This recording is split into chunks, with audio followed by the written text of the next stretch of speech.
Page 15 to 160. The Secret of the Method, Episode 15 to 16, The Weight of Leadership and the Secret of Sincerity.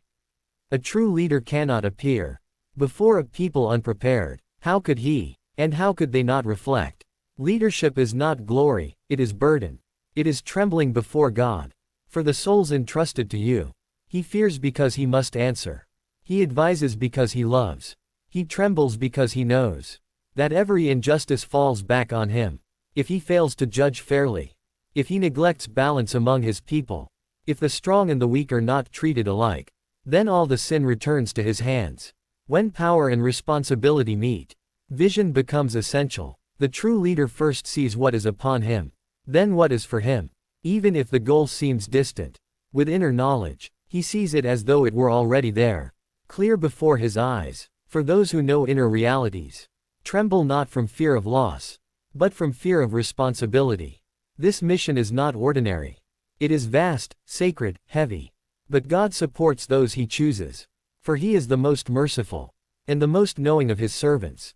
And such a mission demands a matching divine dynamism. God delays certain gifts, not because you are forgotten, but because the moment is not yet perfect.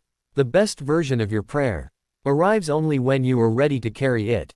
He delays, so that when it comes complete. He mends you, gathers your scattered pieces, and gives strength upon strength, until you are ready for your appointed role. So when the criminals resist, do not be softened by pity. Mercy for the unrepentant can become cruelty to yourself. They are the cause of delay. But even this, God knew. He allowed the delay to grant you something greater, something unimaginable. You thought it impossible, yet it comes to you, as if heaven itself carried it to your hands. For God's gift comes from where no heart could imagine. So, wish, but be certain. Dream, but trust. Purify your intention. Act with sincerity, and rejoice. And now, listen to the story of Ahmad bin Miskin, a scholar of Basra in the 3rd century after Hijrah, a man who learned what true sincerity means. He said, "In the year 219, I was tested with poverty. I had nothing. My wife and child were starving. I resolved to sell our home. On his way to do so, a man named Abu Nasr met him, and gave him 2 thin loaves of bread, with a little sweetness between them. Feed these to your family," he said. Ahmad walked home. On the way, he met a woman and her son. She said, "Sir, my boy is an orphan and hungry. Please feed him something." The boy looked at Ahmad, and in that gaze, he felt paradise itself descending to earth, offering itself to whoever would feed this child. So he gave the loaves away. He said, "Take them, feed your son. In my home are those hungrier than you." Tears filled the woman's eyes. The boy smiled, radiant. Ahmad walked away heavy but peaceful, sat against a wall, and thought again of selling his house. Then Abu Nasr passed by, joyful and astonished. "O Abu Muhammad, why do you sit here, when in your home there is wealth?" He told Ahmad that a man from Khorasan was looking for his father's family, bringing great loads of wealth. The man had once been a debtor. 30 years ago, Ahmad's father entrusted him with money. He went bankrupt, fled, then prospered, and returned to repay the trust, with 30 years of profit. Ahmad thanked God, found the woman and her son, and supported them. He traded the wealth, did good deeds, and prospered further. He was proud, too proud. He thought, "Surely the angels are recording my good deeds. Surely I am among the righteous." One night, he dreamed of the day of judgment. People carried their sins on their backs. Massive, tangible, unbearable.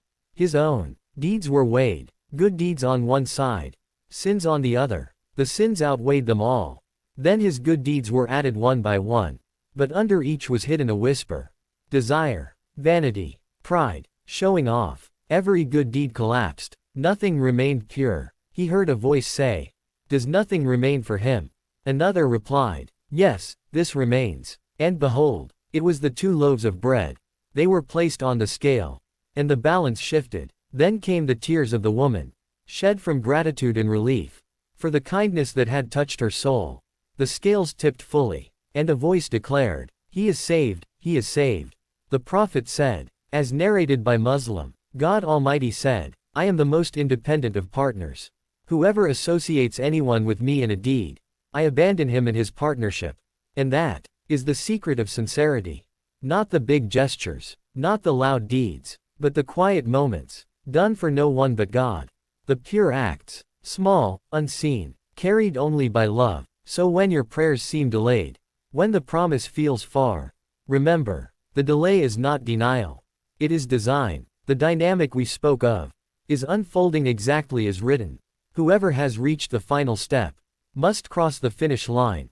Whoever gave, taught, and guided must now embody the example. The leader who does not despair, who does not surrender. The cycle continues. There is no escaping resurrection after sleep, reunion after separation. Those who waited, who endured, who bore the test of time, now rise. The break heals. The promise returns. Destiny reveals itself. The shadow rejoins its source. After long trial and exile, after betrayal and eclipse, comes clarity, and the gathering of the truthful. Now begins the true contest. A test of unity, a stand against deception. The wounds heal, the hearts awaken, and the believers, together, stand like mountains, against the armies of falsehood.